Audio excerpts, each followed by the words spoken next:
जय Hind everyone. Last class में हमने vector form of Coulomb's law देखा था। एक न्यूमेरिकल सॉल्व किया था हमने कि कुलॉम्स लॉ में वेक्टर फॉर्म, उसको वेक्टर फॉर्म में कैसे लिख सकते हैं, उस फोर्स को वेक्टर फॉर्म में कैसे लिख सकते हैं, एक न्यूमेरिकल सॉल्व किया था हमने। आज की क्लास में हम इसका जनरल फॉर्म देखेंगे कि जनरल फॉर्म लिखेंगे कैसे। ठीक है, आज की क्लास में देखेंगे जनरल फॉर्म लिखेंगे कैसे। या ध्यान से देखिएगा। ठीक है, कोऑर्डिनेट सिस्टम है हमारे पास, x axis and y axis. यहाँ पर दो पॉइंट्स हैं, point A, point B. Point A का कोऑर्डिनेट मान लेते हैं x1 y1, पॉइंट बी का कोऑर्डिनेट मान लेते हैं x2 y2। यहाँ पर एक चार्ज है q और यहाँ पर एक चार्ज है q। अगेन जैसे लास्ट क्लास देखा, अगेन रिपीटेशन है कि इस पॉइंट का पोजीशन वेक्टर हमें लिखना हो तो इस पॉइंट को मिलाएंगे और इसको लिखेंगे आर ए, और आर ए हमारा पोजीशन वेक्टर हो जाएगा। इस पॉइंट को मीट कराएंगे, इसको लिखेंगे आर बी, और आर बी हमारा पोजीशन वेक्टर हो जाएगा। ये पोजीशन वेक्टर लिखते कैसे हमने बताया था, r A vector is equals to x1 point in x direction, तो x1 point in x direction को रिप्रेजेंट कर रहा है i cap. y1 point in y direction को रिप्रेजेंट कर रहा है j कैप। डायरेक्शन को रिप्रेजेंट कर रहा है, ध्यान सुनिएगा, डायरेक्शन को। तो डायरेक्शन सिर्फ बताना होता है तो यूनिट वेक्टर लेकर चलते हैं।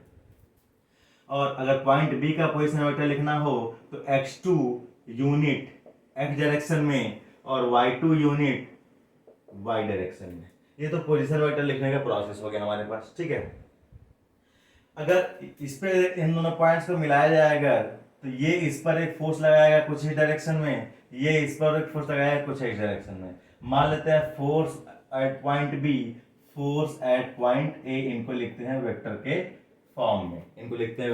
फॉर्म में, हमें पता है नॉर्मल वेक्टर अगर हम लिखते हैं तो नॉर्मल वेक्टर इक्वल्स टू उस वेक्टर का मैग्नीट्यूड मल्टीप्लाइड बाय उस वेक्टर का यूनिट वेक्टर।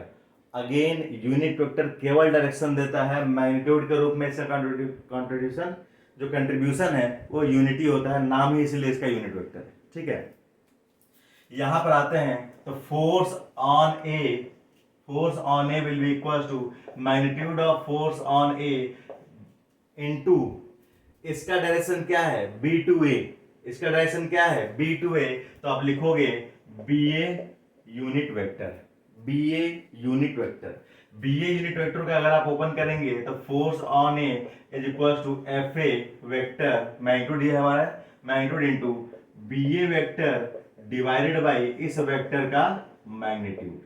और हमें पता है बी ए वेक्टर लिखते कैसे हैं, सिंपल सा चीज है। बी ए वेक्टर मतलब बी से ए की तरफ जा रहे हैं और बी हमारा डिस्प्लेसमेंट वेक्टर होता है, तो डिस्प्लेसमेंट वेक्टर मतलब फाइनल माइनस इनिशियल, तो फाइनल हम ए पर पहुंचे, इनिशियल बी था, तो B A vector can be written like this, R A vector final position minus initial position, simple. और आर बी हमारे पास है, सब्ट्रैक्ट कर देंगे, बी ए वेक्टर हमारे पास आ जाएगा, उसका मैग्नीट्यूड फाइंड कर लेंगे, यहां पुट कर देंगे। आगे आते हैं, अगर आप एफ बी को लिखना चाहते हैं, फोर्स ऑन बी मतलब इस पोजीशन पर जो ये चार्ज है उस पर कितना फोर्स लगेगा, आप लिखोगे एफ बी वेक्टर का मैग्नीट्यूड, उस फोर्स का मैग्नीट्यूड इनटू इसका डायरेक्शन कहाँ है ए से बी, डायरेक्शन कहाँ है ए से बी, तो आप लिखोगे यहां पर A B cap. A B cap again हमें पता है क्या देता है, डायरेक्शन देता है। क्या देता है, डायरेक्शन देता है। इसको आप लिखोगे वेक्टर फॉर्म में तो ये हो जाएगा A B vector divided by magnitude of A B vector. ठीक है, वेक्टर फॉर्म में पूरा खेल डायरेक्शन का ही सिर्फ और सिर्फ है, क्योंकि हमें पता है कि ये दोनों मैग्नीट्यूड हमेशा सेम होंगे। अगर आपको ए बी वेक्टर फाइंड करना है कोई दिक्कत नहीं, आप कहां से आ रहे हो, ए से बी पे आ रहे हैं, फाइनल पोजीशन क्या है बी, इनिशियल क्या है ए, तो displacement vector will be equal to final position vector minus initial position vector, that is R B vector minus R A vector. दोनों वेक्टर हमारे पास है, सब्ट्रैक्ट करके आप यहां पे लिख दोगे, हमारे पास एफ बी वेक्टर भी आ गया। अगेन जो ये magnitude of F A vector is equal to magnitude of F B vector, ये सिंपली कूलॉम्स लॉ की मदद से लिख सकते हैं 1/4 pi epsilon not Q1 Q2 upon उन दोनों के बीच का आर स्क्वायर। ये आर स्क्वायर मिलेगा कहां से, ये जो B A vector A B vector जब आप फाइंड करेंगे ना, और इन दोनों का जो मैग्नीट्यूड फाइंड करेंगे, दोनों का मैग्नीट्यूड सेम आएगा, उस मैग्नीट्यूड को आप आर की जगह पुट करेंगे, मतलब वो मैग्नीट्यूड क्या होगा, इन दोनों के बीच का डिस्टेंस होगा। बात समझ आ गया। तो ये रहा general vector form of Coulomb's law. जय हिंद।